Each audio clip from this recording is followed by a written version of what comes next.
What's up guys, Chigs here from Chigs Tech Reviews.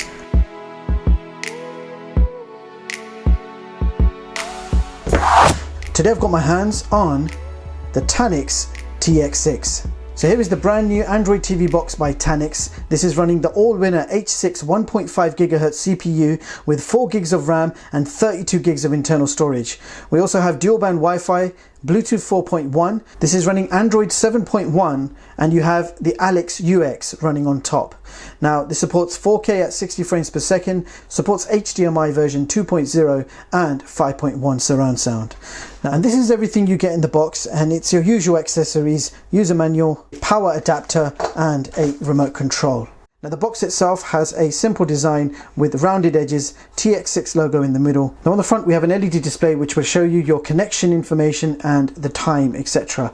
If we keep going, we've got lots of ventilation going all the way around, and on the back of the box we have an AV port, 2 USB 2 ports, a 100 megabyte LAN port, HDMI out, your power socket. There is an external Wi-Fi antenna over here, but you also have an internal Wi-Fi antenna. So we've got dual band Wi-Fi AC, but we also got dual antennas inside this box. So I'm expecting a very good Wi-Fi connection. Furthermore, USB 3 port, ventilation, and that brings us back to the front. This is what the bottom of the box looks like. So all the ventilation is on the sides, going all the way around, and no ventilation at the bottom. So one of my first TV boxes was the TX5 Pro. I've actually still got it. Let me go and get it. 1 minute. So here is the TX5 Pro. It's just over 2 years old. It's one of the first TV boxes that I've ever owned. It's the S905X, 2GB of RAM, and it's got 16 gigs of internal storage. It's rattling. You can hear it rattling around and everything. It's really had its day, but guess what guys, it still works. It's still going strong. You can see this is very similar build quality, rounded edges. And there's no USB 3, it's quite old school, but it still works. So I have had good experiences with the TANIX brand, so I am looking forward to seeing what the TX6 can do. So now I'm going to get this hooked up to my TV and capture card, and we are going to find out how good this box really is. I'll be right back. So first of all, I ran a boot up speed test, and this TV box took 25 seconds to fully load the home screen from a cold start. So here is the special custom home screen for this TV box. It's called the Alice user experience. The layout is clean and simple. You have the local time displayed on the top left, and directly opposite in the right corner you will see your active connections for Wi-Fi, Bluetooth and Ethernet. In the middle of the screen we have a bunch of icons, and each one of these icons can be changed and customized to show any app you want. So you just press the menu button over any icon and you can pick any app to replace it. Absolutely awesome feature, and I wish this was available in other TV boxes. Furthermore, you can also add some smaller shortcuts by hitting the plus sign and selecting your favorite apps. So there are lots of customization options for the main home screen. Now on the far left we have a red navigation menu. We are already viewing the home page. The next option is the app drawer, which will show you all the default apps available on this box. I have not installed anything yet. These are your standard apps, and you have quite a few apps to get you started, such as Chrome, Netflix, YouTube, Kodi, and of course the full version of the Google Play Store. And the final option on our navigation menu is settings. Now again, this page is fully customizable, so you can add a shortcut to any app you like in this section. So I absolutely love the Allwinner UX. I have used it before, and TANIX has done a real good job with this home screen. Now let's have a quick skim through the main settings of this box. Now first of all, here is your storage info. We have 32 gigs of total space on this box, and you can see how much is being used by default and the space currently available.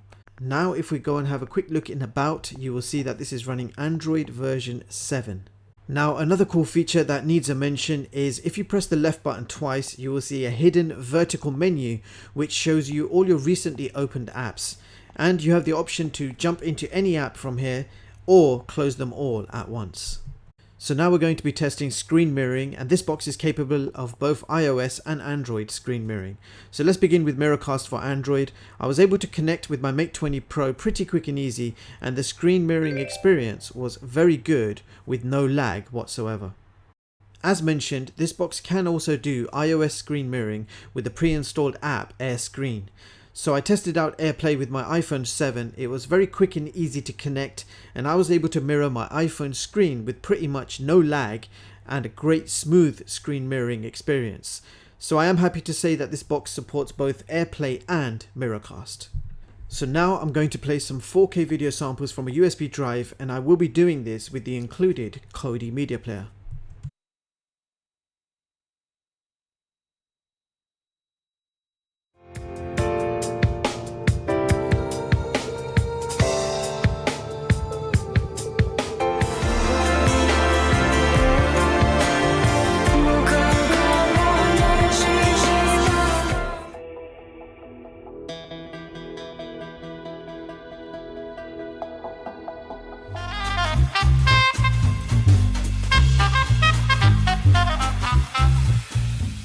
So that was 4K at 60 frames per second from a USB drive, and it was very smooth. Let's move on now to the YouTube test, and the maximum streaming quality is 1080p.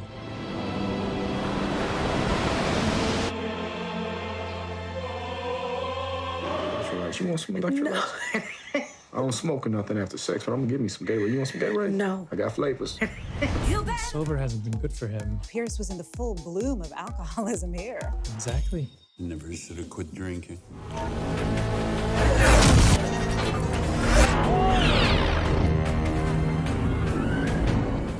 Those things are a menace. I'm having a very hard, never-ending night. Do we know each other? He's immune to disease, lethal, and ugly as hell. But we're still making progress. So let's move on now to the gaming test.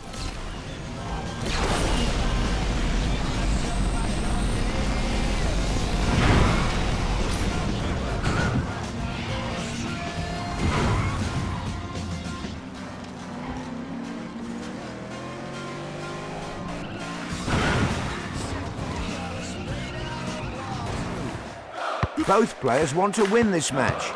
He's got the full control of the ball. Now that's what I call a goal. The gap is quite small and it can still be closed. Will superpowers be able to change the outcome? He shot the ball from the ground. He's trying to form an attack. The winning player is stalling for time. He's using all he has to be able. The score is 2-1. The match is almost over. He drilled the ball into the net. Fantastic strike. And the final whistle has been blown.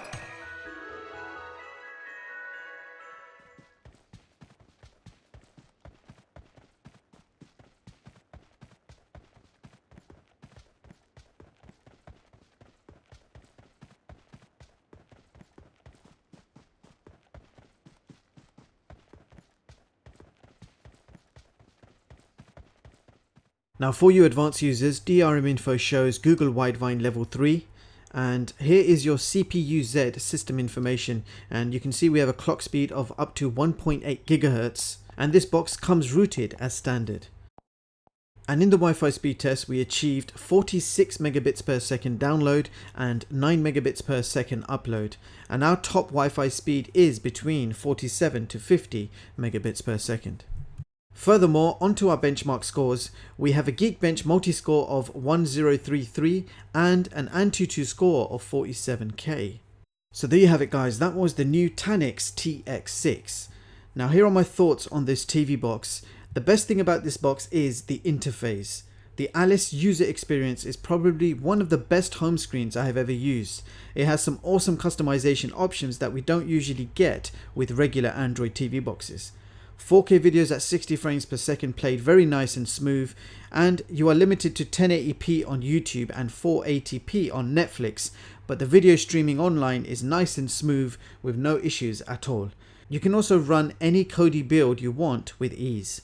Most of the games including PUBG Mobile played okay, however Asphalt 8 was quite laggy. So if you are looking to play games on this box, I would recommend only playing basic games like Crossy Roads and Bomb Squad, etc.